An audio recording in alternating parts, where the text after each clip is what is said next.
and this is my August wrap-up.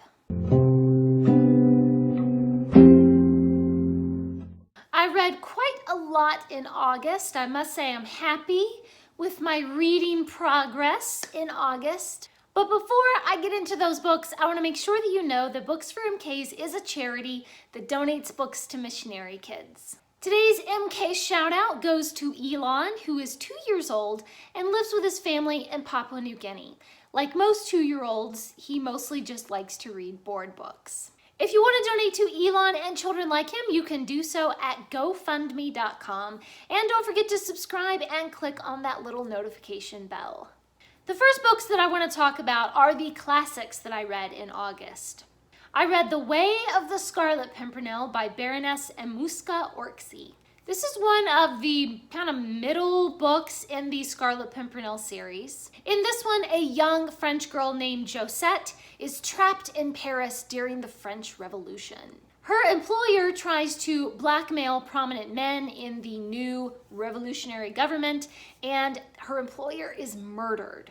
Josette is desperate to protect his widow and child, and so she asks for help from the Scarlet Pimpernel. Josette and her boyfriend, Maurice, fall into the clutches of the evil Chauvelin, and so, of course, only the Scarlet Pimpernel is clever enough to save them from the guillotine.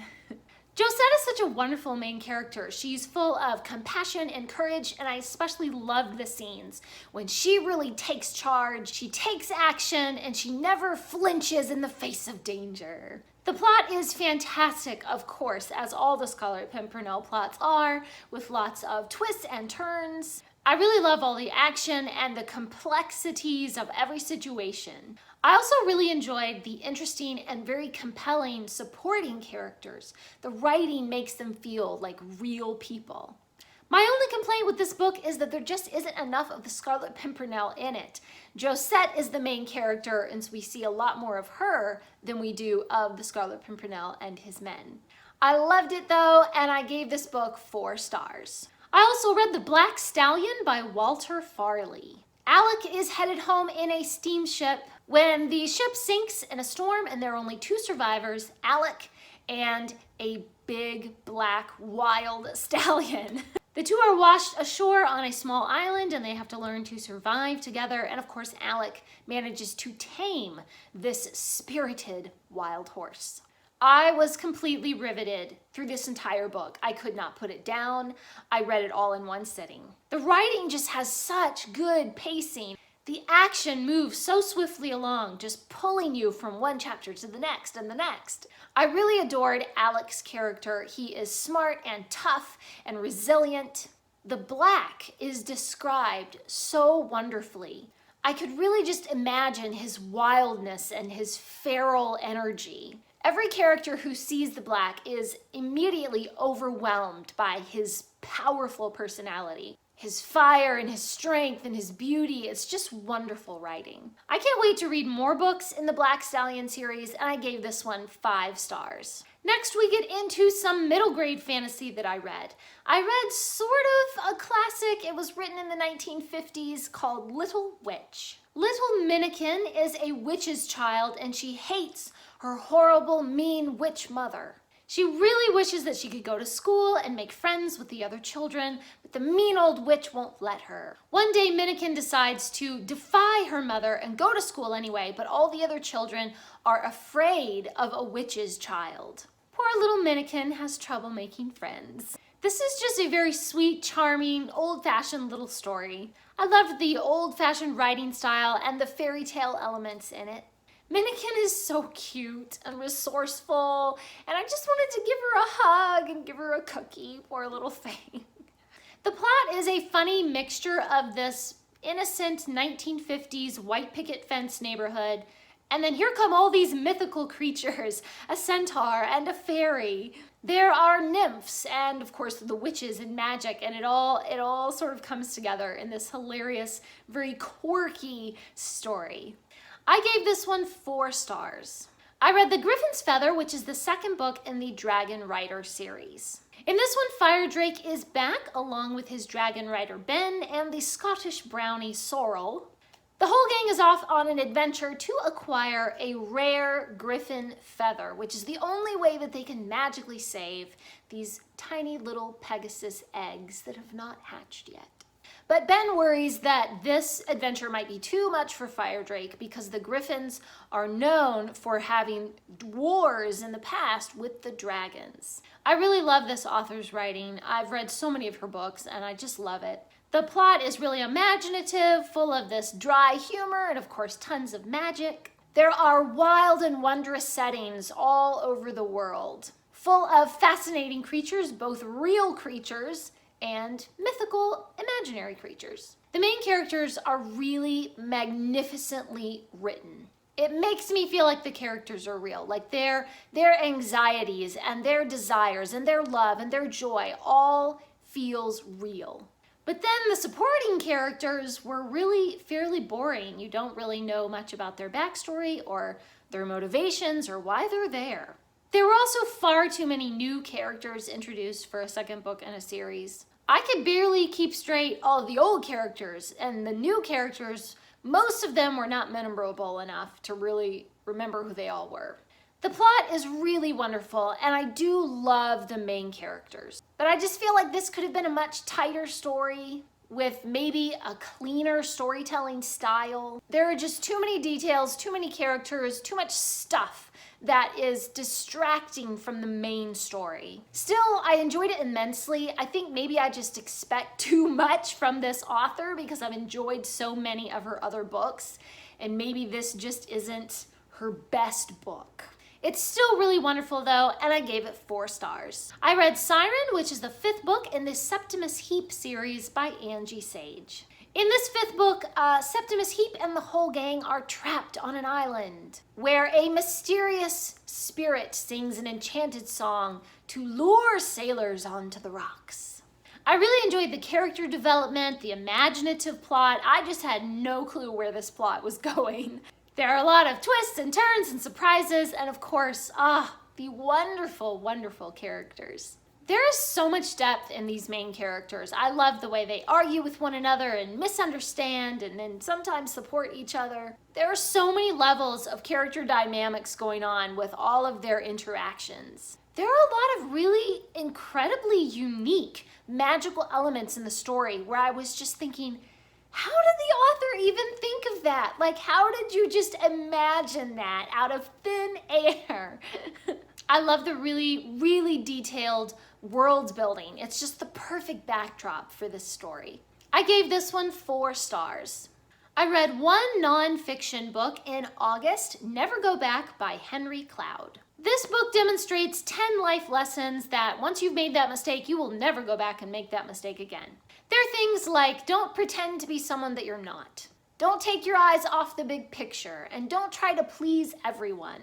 I really enjoyed reading this because it has very common sense approaches to problems that many of us face in life. And it gives real solutions to difficult situations. One of the good things about this book is that it focuses on the one thing that we really can control in our lives, ourselves. And it gives real hope that your life can change because you can change yourself. I liked the writing style and it kept my attention, but the best thing about this book are the Bible verses and scripture that are scattered throughout the chapters and the really godly based wisdom. I gave this book 4 stars. The next books that I'm going to talk about are all books that I received for review from the publisher or author in exchange for a free and honest review. I received 4 books in the Pete and Carol Ann series by C.A. Hartnell. These are little adventures that are set in the 1950s. We have the scary spring, the sinister summer, the ferocious fall, and wild winter. Carol Ann and her friend Pete are growing up in the 1950s worried about contracting polio or taking a beach vacation, standing up to bullies, and planning a Christmas pageant. I enjoyed the 1950s historic information in these books, but the writing itself is not very good. It really has a problem with telling instead of showing, and it made it difficult to engage with the characters or the story. The The characters also tend to use the dialogue to narrate what they're doing or narrate how they feel about what's going on. And it was just very redundant and it got really annoying.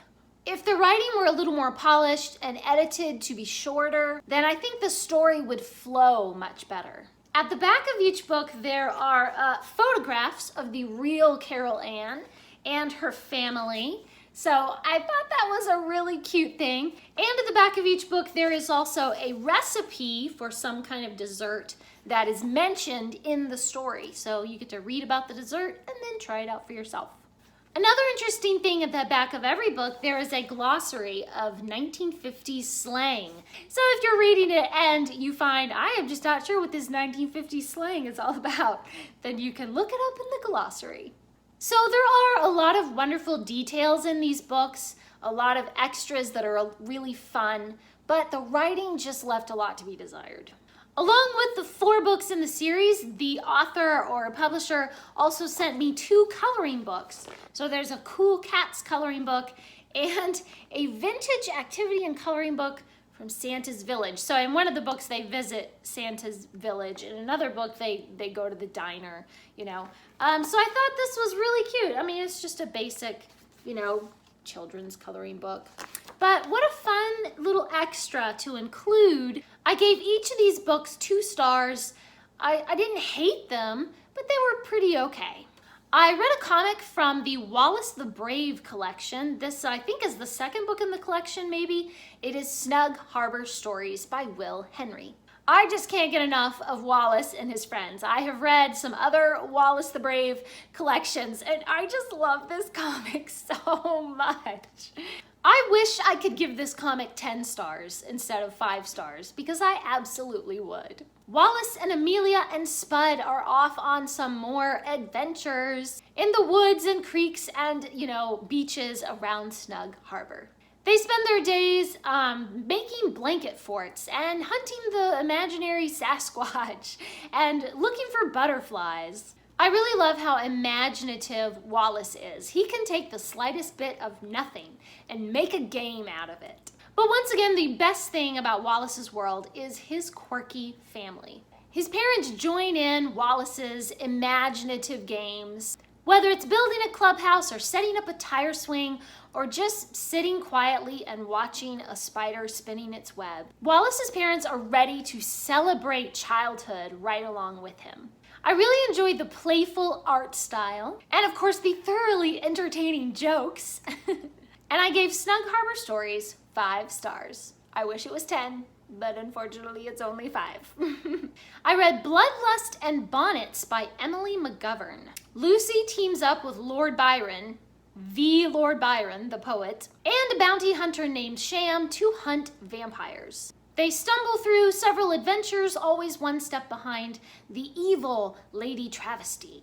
I enjoyed this book in the beginning, but somewhere around the midway point, there started to be a lot more profanity, and that really ruined my enjoyment of the book. And I just lost interest in the story. The plot just didn't seem to be going anywhere. I was also very confused about Sham, the bounty hunter, who is apparently bisexual or trans or something. I just didn't understand that whole plot line. The character made no sense to me at all. There are some humorous bits and some funny one-liners, but it just wasn't enough to keep me engaged, and I skimmed through the last third of the book. I only gave this one 2 stars. It just didn't have a cohesive story. And I read a few picture books in August, which I received from publishers in exchange for a free and honest review.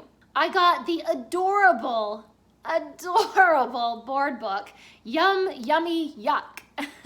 This is a baby board book that teaches little toddlers what is okay to eat and what you should keep out of your mouth. Fruit and veggies and ice cream and donuts and pizza are all great to eat, but boogers belong on a tissue, not in your mouth. And coins go in a piggy bank, not in your tummy. Crayons are for drawing, not for digesting. And even toothpaste has to be spit out.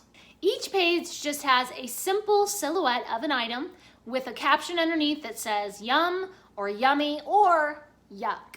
I can really imagine reading this with a little child and, you know, making faces like saying, mmm, for the yummy, or, you know, rubbing our tummies saying, ooh, yummy. And then when we get to the yuck part going, oh, yuck, oh, and gagging and stuff, you know, it would just be so much fun to read with a child. I gave this book 4 stars. It's just so cute. I also read Margaret Wise Brown's 5-Minute Stories. This is a collection of 8 adorable children's picture books with the same author, of course, but with all different illustrators and artists. Each story is unique with art that matches the style and the mood of the writing. Some of them I really, really loved. Some of them I was like, I don't really care that much about this one. But all of them are just adorable, just very sweet, really beautifully, beautifully illustrated. And of course, Margaret Wise Brown is known for her amazing children's picture books. This collection includes Count to 10 with the Mouse, A Song for All Seasons, Sleep Little Angel, Away in My Airplane, Wish Upon a Dream, Sleep Tight Sleepy Bears, All the Families, and The Tickly Spider. These are all so cute, and I gave the collection as a whole 4 stars. And the last book that I have to share with you is Rockpool by Roger Holgate. This is a little picture book about Megan, who falls into an oceanic rock pool. Magically, she is able to breathe underwater, and she meets various sea creatures who all help her try to reach the surface again. The things that I liked about this book were the imaginative elements of the story, the really cute sea creatures, and the clever dialogue.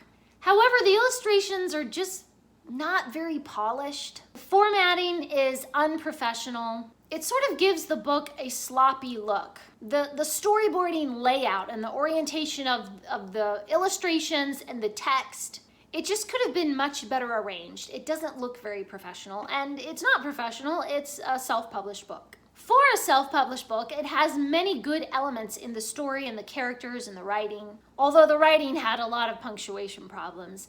Just the lack of professional editing and formatting didn't make this a very enjoyable book.